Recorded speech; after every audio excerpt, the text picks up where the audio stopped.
வணக்கம். நீங்கள் இணைந்திருப்பது சமூகத்தின் இன்றைய பிரதான செய்திகளோடு. செய்திகளுக்காக உங்களுடன் இணைந்து கொள்ளும் நான் ரவிச்சந்திரன் ஜான் வெஸ்லி. பிரதான செய்திகளுக்குள் செல்வதற்கு முன்னர் முதலில் தலைப்புச் செய்திகள். கண்டியசில் பெரகராவை முன்னிட்டு விசேட போக்குவரத்து திட்டம், பாதுகாப்பும் தீவிரம். ஆகஸ்ட் மாதத்திற்கான அஸ்வசம கொடுப்பனவு தொடர்பில் வெளியான அறிவிப்பு. செம்மணி புதைக்குழிக்கு நீதி கோரி யாழில் பேரணி, ஐநா பிரதிநிதிகளிடம் மகஜர் கையளிப்பு. மத ரீதியான ஆடைகளுக்கு அனுமதி வேண்டாம், கல்முனை வைத்தியசாலையில் போராட்டம்.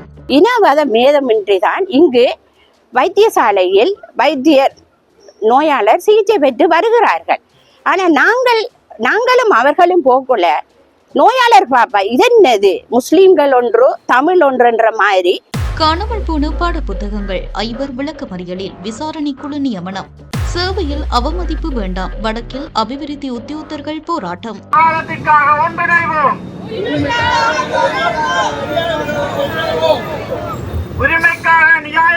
நல்லூர் கந்தசுவாமி ஆலய பெருந்திருவிழா கொடியேற்றத்துடன் ஆரம்பம்.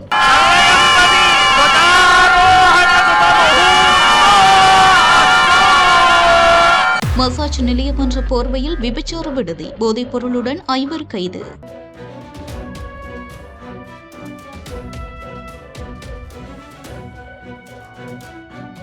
$1 பில்லியன் சட்டவிரோத பண பரிமாற்றம், 4 வங்கி முகாமையாளர்கள் கைது. வவுனியாவில் சோகம், ரயில் மோதி இளைஞன் பலி, போலீசார் வெளியிட்ட சந்தேகம்.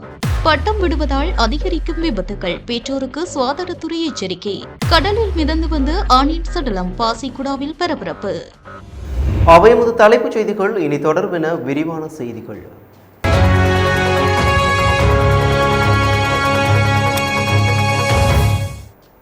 வரலாற்று சிறப்புமிக்க கண்டி எஸ்எல்ல பெரகராவை முன்னிட்டு நாளை முதல் விசேட பாதுகாப்பு மற்றும் போக்குவரத்து திட்டம் நடைமுறைப்படுத்தப்படவுள்ளதாக போலீசார் தெரிவித்துள்ளனர். இன்று நடைபெற்ற ஊடகவியலாளர் சந்திப்பில் போலீஸ் ஊடக பேச்சாளரும் உதவி காவல் கண்காணிப்பாளருமான எஃப்யூ வூட்லர் இதனை தெரிவித்துள்ளார். நாளை ஆரம்பமாகும் பெரகரா எதிர்வரும் 22ஆம் தேதி வரையிலும், ரந்தோலி பெரகரா 23ஆம் தேதி முதல் 27ஆம் தேதி வரையிலும் இடம்பெறவுள்ளது.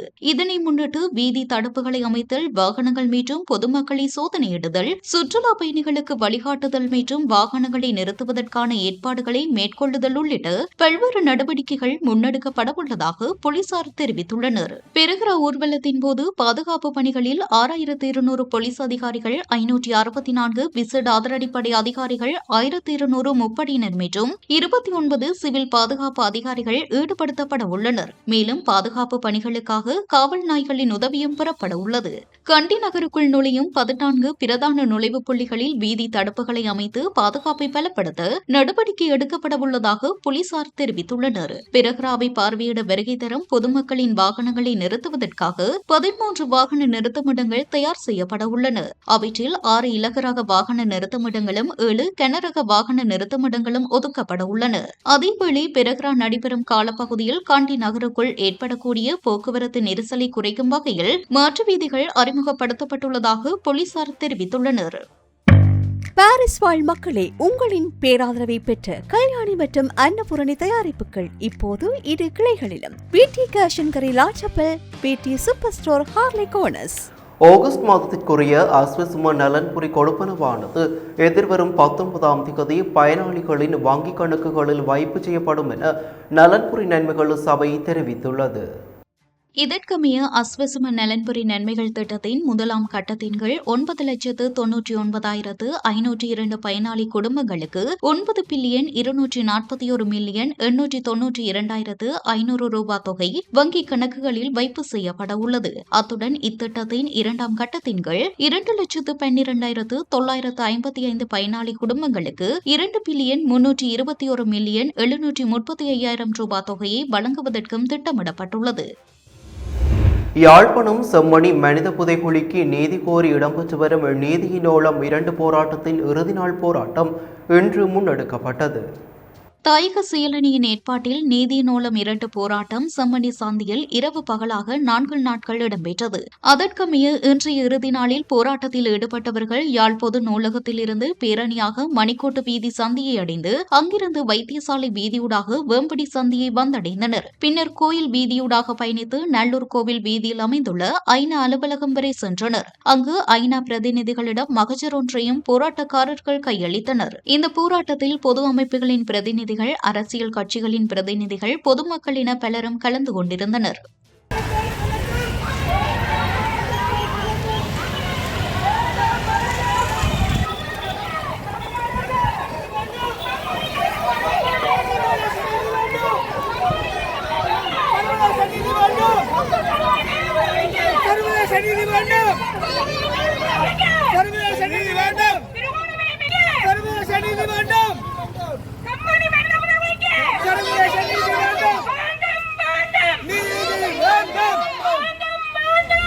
கல்முனை வடக்கு ஆதார வைத்தியசாலையின் சிற்றூழியர்களின் சீருடை விவகாரத்தை பூதாகரமாக்கி வைத்தியசாலைக்கு எதிராக இனரீதியான பிரச்சாரங்கள் முன்னெடுக்கப்படுவதாக கூறி அதனை கண்டித்து இன்று கவனஈர்ப்பு போராட்டம் ஒன்று முன்னெடுக்கப்பட்டது.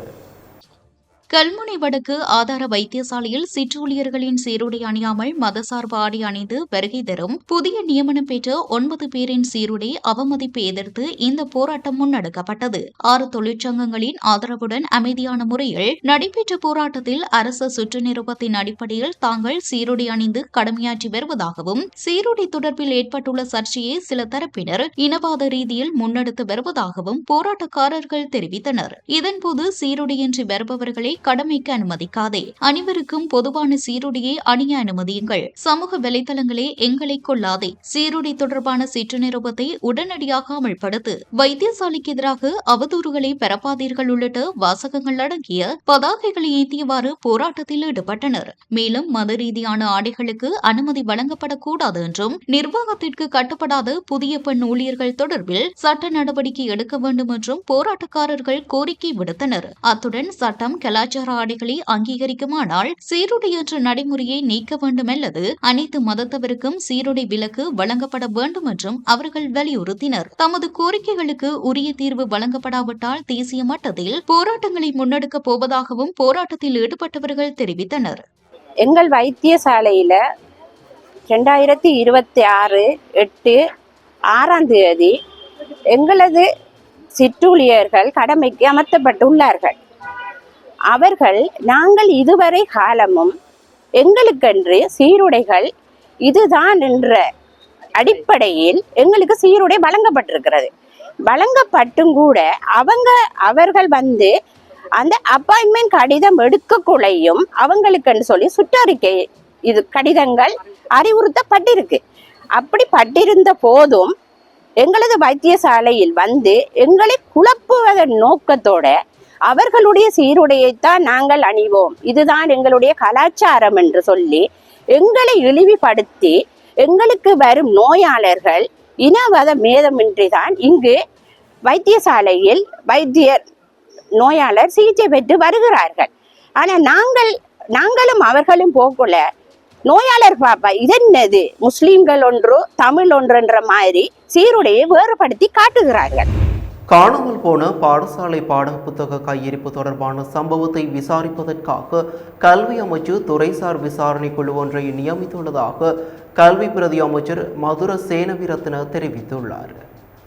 இந்த சம்பவம் தொடர்பாக போலீசாரும் தனித்த விசாரணைகளை முன்னெடுத்து வருவதாக அவர் தெரிவித்துள்ளார். போலீஸ் விசாரணைகளின்படி பாடப்புத்தகங்கள் போக்குவரத்திற்காக ஒப்படைக்கப்பட்ட பின்னர் முதல் சந்தேக நபர் அந்த புத்தக தொகுதியை சிலாபம் பகுதியில் உள்ள ஒரு இடத்திற்கு விற்பனை செய்துள்ளார். அந்த நிறுவனத்தின் உரிமையாளர் பின்னர் அந்த புத்தகங்களை நாரமல்ல பகுதியில் உள்ள மையம் ஒன்றிற்கு மறுவிற்பனை செய்ததுடன் அங்கிருந்த அவை வத்தலை பகுதிக்கு கொண்டு செல்லப்பட்டதாகவும் தெரிய வந்துள்ளது. கல்வி வெளியீட்டு திணைக்களம் கடந்த மே 24 கிழக்கு மாகாண வடமாகாண பாடசாலைகளுக்கு விநியோகிப்பதற்காக இந்த பாட புத்தகங்களை ஒப்படைத்திருந்தது. இந்த தொகுதியில் தமிழ் மொழி செயற்பாட்டு புத்தகங்கள் மற்றும் முதலாம் தர மாணவர்களுக்கான 3ஆம் தவணை பாடப்புத்தகங்கள் அடங்கியிருந்ததுடன் அவற்றின் மொத்த பெறுமதி 8 லட்சம் ரூபாவை விட அதிகமாகும் என தெரிவிக்கப்பட்டுள்ளது. இச்சம்பவம் தொடர்பாக இதுவரை 5 சந்தேக நபர்கள் கைது செய்யப்பட்டுள்ளதுடன் மேலதிக விசாரணைகள் நடைபெற்று வரும் நிலையில் அவர்கள் ஆகஸ்ட் 25ஆம் தேதி வரை விளக்கமறியலில் வைக்கப்பட்டுள்ளதாக போலீசார் தெரிவித்துள்ளனர். வடக்கு மாகாண அபிவிருத்தி உத்தியோகத்தர் சுகையின விடுப்பு போராட்டத்திலும் யாழ் கைதடியில் அமைந்துள்ள வடக்கு மாகாண பிரதம செயலர் அலுவலகம் முன்பாக கவனஈர்ப்பு போராட்டத்திலும் இன்று காலையில் ஈடுபட்டனர்.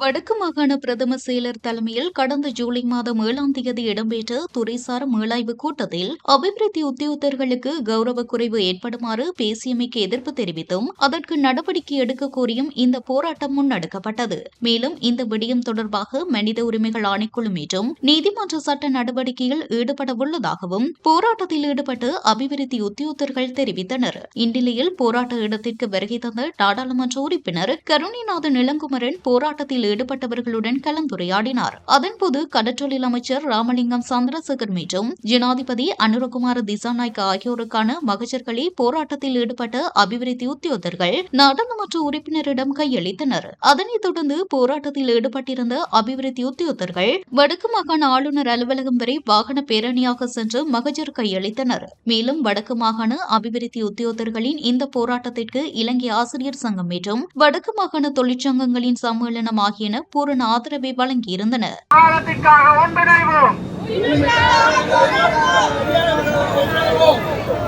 உரிமைக்காக, நியாயத்திற்காக, மரியாதைக்காக, எதிர்காலத்திற்காக ஒன்றிணைவோம். உரிமைக்காக, நியாயத்துக்காக, மரியாதைக்காக, எதிர்காலத்துக்காக ஒன்றிணைவோம். உரிமையை வெல்வோம். இதேவேளை அபிவிருத்தி உத்தியோகத்தர் சபையை களங்கப்படுத்திய அரசு அதிகாரிகளுக்கு எதிராக வவுனியா மாவட்ட அபிவிருத்தி உத்தியோகத்தர்கள் இன்று சுகவீன விடுமுறை போராட்டத்தில் ஈடுபட்டதுடன் ஆர்ப்பாட்டம் ஒன்றையும் முன்னெடுத்திருந்தனர். வவுனியா மாவட்ட செயலகம் முன்பாக இன்று காலை இவ்வார்ப்பாட்டம் முன்னெடுக்கப்பட்டது.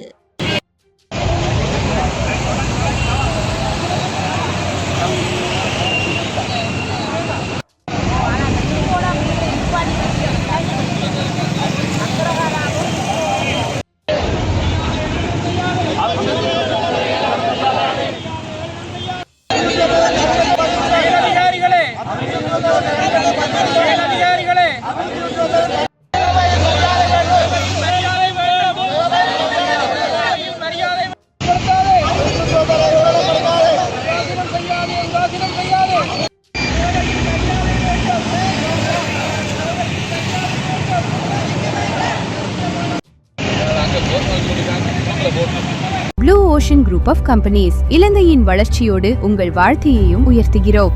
வரலாற்று சிறப்புமிக்க யாழ்ப்பாணம் நல்லூர் ஸ்ரீ கந்தசுவாமி ஆலயத்தின் வருடாந்த மகோற்சவ பெருந்திருவிழா இன்று வெகு விமர்சையாக ஆரம்பமானது. இன்று காலை 8:15 மணியளவில் வசந்த மண்டப பூஜை இடம்பெற்றதைத் தொடர்ந்து காலை 10 மணிக்கு கொடியேற்ற நிகழ்வு சிறப்பாக இடம்பெற்றது. இதன்போது பெருமளவான பக்தர்கள் கலந்து கொண்டு நல்லூர் கந்தசுவாமி பெருமானை வழிபட்டு அருளாசி பெற்றனர். லங்கா தீபம் ரக்ஷ ரக்ஷ ஸ்கந்த பிரபு பாரத தேசம் ரக்ஷ ரக்ஷ ஸ்கந்த பிரபு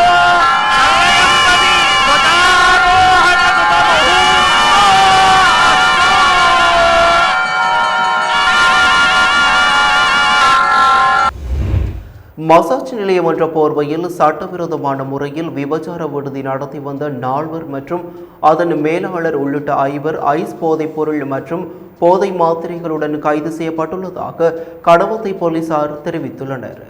கடவத்தை போலீசாருக்கு கிடைத்த தகவலின் அடிப்படையில் மேற்கொள்ளப்பட்ட சுற்றிவளைப்பின் போதே சந்தேக நபர்கள் கைது செய்யப்பட்டுள்ளனர். கைது செய்யப்பட்ட பெண்கள் விபச்சாரத்தில் ஈடுபடுவதற்காக ஒருவரிடமிருந்து 5000 ரூபாய் கட்டணமாக அறவிட்டுள்ளதாகவும் இதன் மூலம் நாளொன்றுக்கு சுமார் 50,000 ரூபாய் வரை வருமானம் ஈட்டியுள்ளதாகவும் போலீஸ் விசாரணைகளில் தெரிய வந்துள்ளது. மேலும் சந்தேக நபர்களான பெண்கள் விபச்சார நடவடிக்கைகளில் ஈடுபடுவதற்காக தங்களை தயார்படுத்திக் கொள்ள போதை மாத்திரைகளை பயன்படுத்தியுள்ளதாகவும் போலீசார் தெரிவித்துள்ளனர். தெரிவித்துள்ளனர். கைது செய்யப்பட்ட சந்தேக நபர்கள் நீதிமன்றத்தில் ஆஜர்படுத்தப்பட்டதை அடுத்து அவர்களை விளக்கமறியலில் வைக்குமாறு நீதவான் உத்தரவிட்டுள்ளார். களனி பிரிவுக்கு பொறுப்பான சிரேஷ்ட போலீஸ் அத்தியட்சகர் நுவனசங்கவின் அறிவுறுத்தலின் பேரில் கடவத்தை போலீஸ் நிலைய பொறுப்பு அதிகாரி, பிரதான போலீஸ் பரிசோதகர் புத்திக ராஜபக்ஷ தலைமையிலான போலீஸ் குழுவினர் மேலதிக விசாரணைகளை முன்னெடுத்து வருகின்றனர்.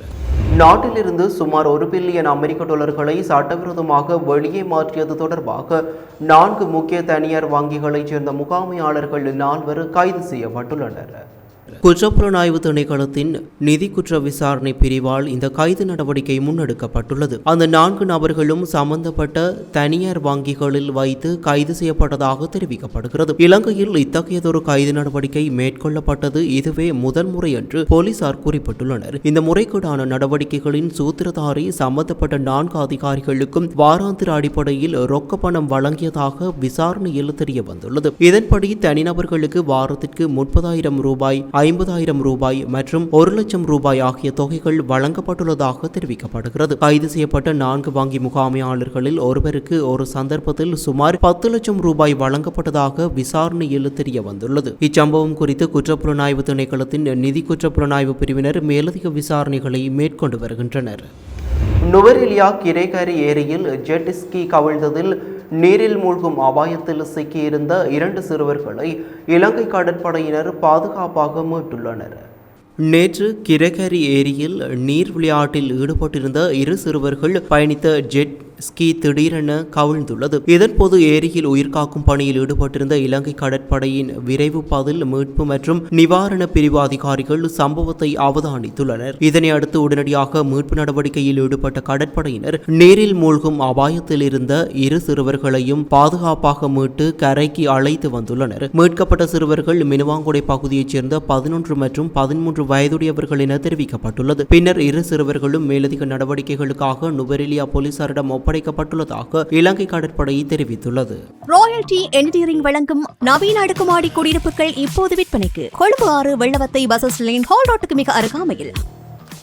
வவுனியா தாண்டிக்குளம் பகுதியில் இன்று காலை இடம்பெற்ற ரயில் விபத்தில் 23 வயதுடைய இளைஞர் ஒருவர் சம்பவ இடத்திலேயே உயிரிழந்துள்ளார். யாழ்ப்பாணத்திலிருந்து கொழும்பு நோக்கி பயணித்த ரயிலுடன் மோதியதிலேயே குறித்த விபத்து இடம்பெற்றுள்ளது. வவுனியா திருநாவற்குளம் பகுதியைச் சேர்ந்த ஏசுநேசன் பிரியங்கன் என்ற 23 வயதுடைய இளைஞரை இவ்வாறு உயிரிழந்துள்ளார். தாண்டிக்குளம் ரயில் பாதையை கடக்க முயன்ற போதோ அல்லது ரயில் பாதைக்கு அருகில் நின்று கொண்டிருந்த போதோ இந்த விபத்து இடம்பெற்றிருக்கலாம் என ஆரம்பகட்ட தகவல்கள் தெரிவிக்கின்றன. சம்பவம் தொடர்பில் தகவல் அறிந்த வவுனியா போலீசார் உடனடியாக சம்பவ இடத்திற்கு சென்று உயிரிழந்தவரின் சடலத்தை மீட்டுள்ளனர். விபத்துக்கான சரியான காரணம் குறித்தும் இது கவனக்குறைவால் நடந்த விபத்தா அல்லது வேறு ஏதேனும் காரணமா என்பது குறித்தும் தீவிர விசாரணைகளை மேற்கொண்டு வருகின்றனர். பாடசாலை விடுமுறை காலத்தில் பட்டம் விடுவதால் ஏற்படும் விபத்துகள் அதிகரித்து வருவதால் குழந்தைகளின் பாதுகாப்பு தொடர்பில் பெற்றோர்களும் பெரியவர்களும் விசேட கவனம் செலுத்த வேண்டும் என லேடி ரிச்வே சிறுவர் வைத்தியசாலையின் பதில் பணிப்பாளரும் ஆலோசகர் வைத்தியருமான டாக்டர் பிரதீப் ரத்னசேகர தெரிவித்துள்ளார்.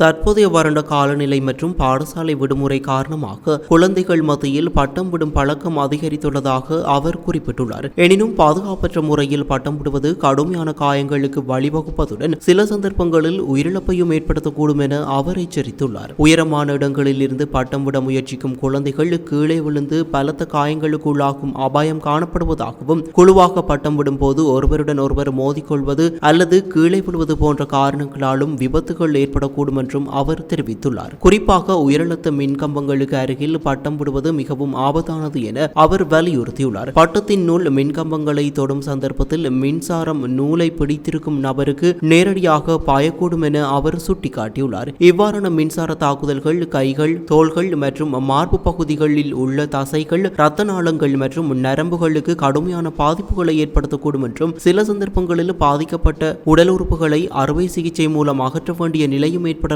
என்றும் அவர் எச்சரித்துள்ளார். மேலும் மின்சாரத்தை கடத்தக்கூடிய பொருட்களால் தயாரிக்கப்பட்ட பட்ட நூல்கள் உயரழுத்த மின்கம்பிகளுடன் தொடர்பு கொள்ளும் போது உடனடி உயிரிழப்பை ஏற்படுத்தக்கூடிய மின்சார தாக்குதல்கள் ஏற்படக்கூடும் என்றும் டாக்டர் பிரதீப் ரத்னசேகர தெரிவித்துள்ளார். எனவே மின்கம்பிகள் காணப்படும் பகுதிகளில் குழந்தைகள் பட்டம் விடுவதை தடுப்பதுடன் பாதுகாப்பான இடங்களில் மட்டுமே பட்டம் விடுவதை உறுதி செய்யுமாறு பெற்றோர்களையும் பெரியவர்களையும் அவர் கேட்டுக்கொண்டுள்ளார். வாழைச்சேனை பாசிக்குடா கடற்கரை பகுதியில் இன்று காலை ஆணொருவரின் சடலம் கரையொதுங்கியுள்ளதாக கல்குடா போலீசார் தெரிவித்துள்ளனர். கடலில் சடலம் மிதந்து வருவதை அவதானித்த பிரதேச மீனவர்கள் இது தொடர்பில் போலீசாருக்கு தகவல் வழங்கியுள்ளனர். தகவலின் அடிப்படையில் சம்பவ இடத்திற்கு விரைந்த போலீசார் சம்பவம் தொடர்பான விசாரணைகளை முன்னெடுத்து வருகின்றனர். இந்நிலையில் சடலம் இதுவரை அடையாளம் காணப்படவில்லை என போலீசார் தெரிவித்துள்ளனர். சடலத்தை பிரேத பரிசோதனைக்காக வாழைச்சேனை ஆதார வைத்தியசாலைக்கு கொண்டு செல்வதற்கான நடவடிக்கைகள் முன்னெடுக்கப்பட்டு வருகின்றன. மேலதிக விசாரணைகளை கல்குடா போலீசார் மேற்கொண்டு வருகின்றனர். இத்துடன் சமூகத்தின் பிரதான செய்திகள் நிறைவு பெறுகின்றன. தொடர்ந்தும் சமூகத்தின் செய்திகளோடு இணைந்திருங்கள். நன்றி, வணக்கம். எமது RIP பேச்சுக்கு கிடைத்த மரண அறிவித்தல்கள். யாழ்ப்பாணம் பெரியமாவடி சாமகச்சேரியை பிறப்பிடமாகவும் கொழும்பு மற்றும் யாழ்ப்பாணம் நல்லூர் ஆகிய இடங்களை வாழ்விடங்களாகவும் கொண்டிருந்த திருமதி கலாவதி ஜெயசிங்கம் அவர்கள் 16/8/2026 ஞாயிற்றுக்கிழமை அன்று காலமானார். யாழ்ப்பாணம் சங்கத்தானை சாமகச்சேரியை பிறப்பிடமாகவும் சங்கத்தானை உசன் மற்றும் கனடா ஆகிய இடங்களை வாழ்விடங்களாகவும் கொண்டிருந்த திரு குமாரசாமி சுப்பிரமணியம் அவர்கள் 16/8/2026 ஞாயிற்றுக்கிழமை அன்று இறைவனடி சேர்ந்தார். யாழ்ப்பாணம் வண்ணார்பண்ணையை பிறப்பிடமாகவும் கொக்குவில் கிழக்கு வவுனியா தோணிக்கல் மற்றும் யாழ்ப்பாணம் உரும்பராய் கிழக்கு ஆகிய இடங்களை வாழ்விடங்களாகவும் கொண்டிருந்த திருமதி கங்காதேவி ஜெகதேவன் அவர்கள் 15/8/2026 சனிக்கிழமை அன்று இறைப்பதமடைந்தார். யாழ்ப்பாணத்தை பிறப்பிடமாகவும் அம்பாறை அக்கரைப்பற்றை வதிவிடமாகவும் கொண்டிருந்த திருமதி ராஜேஸ்வரி பாலசுந்தரம் அவர்கள் 16/8/2026 ஞாயிற்றுக்கிழமை அன்று இறைப்பதமடைந்தார். மேலே அறிவிக்கப்பட்ட அனைத்து மரண அறிவித்தல் இறுதிக்கிரியை பற்றிய தகவல்களை அறிந்து கொள்ள ரிப் பேஜை பார்வையிடுங்கள். இதற்கான லிங்க் கீழிருக்கும் டிஸ்கிரிப்ஷனில் பார்வையிடலாம். இது போன்ற செய்திகளை தெரிந்து கொள்ள சமூகம் நியூஸ் சேனலை சப்ஸ்கிரைப் செய்து அருகில் உள்ள பெல் பட்டனை கிளிக் செய்யுங்கள். மேலும் இது போன்ற செய்திகளை உடனுக்குடன் தெரிந்து கொள்ள சமூகமீடியா.com என்ற இணையதளத்தின் வாயிலாகவும் எங்களுடன் இணைந்திருங்கள்.